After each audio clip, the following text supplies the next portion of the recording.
Biancy. Binabaliw ni Biancy si Eds eh. Nababaliw si Eds kay Biancy. Ibang tama ni Edo kay Biancy, guys. Legit. Nakakabaliw talaga si Biancy. Maganda mo. Oo, totoo yan. Totoo yan, mga kalingap. Maraming nagka-crush kay Biancy, sa totoo lang. Sa K-Boys. Ay, pambira, nadulas ako. Sorry po, nadulas ako. Maraming nagka-crush kay Biancy sa K-Boys, sa totoo lang. Eh. Kaso di naman pogi yung K-Boys. Madami po. Ang pagkakaalam mo, mga nasa 4 po siguro.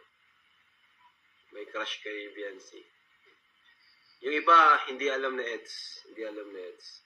Ako lang nakakaalam kasi sinasabi sa akin ni Grace. Ayan na ha. Si Grace kasi maraming alam tong ano eh. Chismosa to si Grace, si Kapitana. Pambira si Kapitana.